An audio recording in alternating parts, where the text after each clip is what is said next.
चंद्रगुप्त मौर्य का परिचय 323 ईस्वी पूर्व में चंद्रगुप्त मौर्य ने अपने गुरु चाणक्य की सहायता से अंतिम नंद शासक धनानंद को 323 ईस्वी पूर्व में युद्ध भूमि में पराजित कर मौर्य वंश की 322 ईस्वी पूर्व में नींव डाली थी। इसकी राजधानी पाटलिपुत्र थी। यह साम्राज्य गणतंत्र व्यवस्था पर राजतंत्र व्यवस्था की जीत थी। इस कार्य में अर्थशास्त्र नामक पुस्तक द्वारा चाणक्य ने सहयोग किया। विष्णुगुप्त व कौटिल्य उनके अन्य नाम हैं। चंद्रगुप्त मौर्य के जन्मवंश के संबंध में जानकारी ब्राह्मण धर्म ग्रंथों, बौद्ध तथा जैन ग्रंथों में मिलती है।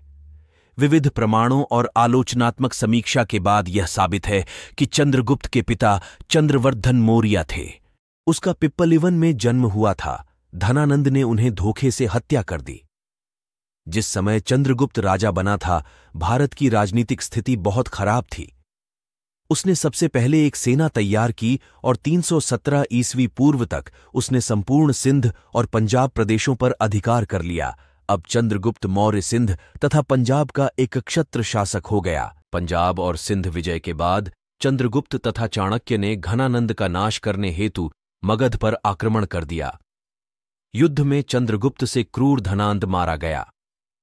अब चंद्रगुप्त भारत के एक विशाल साम्राज्य मगध का शासक बन गया। सिकंदर की मृत्यु के बाद सेल्यूकस उसका उत्तराधिकारी बना। वह सिकंदर द्वारा जीता हुआ भूभाग प्राप्त करने के लिए उत्सुक था। इस उद्देश्य से 305 ईस्वी पूर्व उसने भारत पर पुनः चढ़ाई की। चंद्रगुप्त ने पश्चिमोत्तर भारत के यूनानी शासक सेल्यूकस निकेटर को पराजित कर Aria, Herat, Arachosia, Kandahar, Gedrosia, Makran, Balochistan, Paropamisadae, Kabul के भूभाग को अधिकृत कर विशाल भारतीय साम्राज्य की स्थापना की। अपनी पुत्री हेलेना कार्नेलिया का विवाह चंद्रगुप्त से कर दिया। उसने मेघस्थनीज को राजदूत के रूप में चंद्रगुप्त मौर्य के दरबार में नियुक्त किया।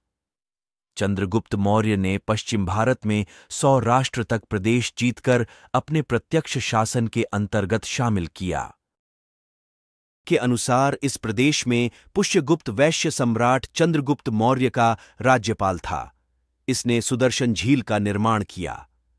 दक्षिण में चंद्रगुप्त मौर्य ने उत्तरी कर्नाटक तक विजय प्राप्त की।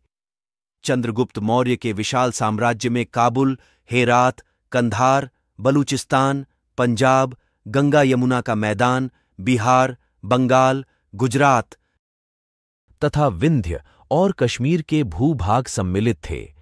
लेकिन चंद्रगुप्त मौर्य ने अपना साम्राज्य उत्तर पश्चिम में ईरान से लेकर पूर्व में बंगाल तथा उत्तर में कश्मीर से लेकर दक्षिण में उत्तरी कर्नाटक तक विस्तृत किया था। अंतिम समय में चंद्रगुप्त मौर्य जैन मुनि भद्रबाहु के साथ श्रवणबेलगोला चले गए।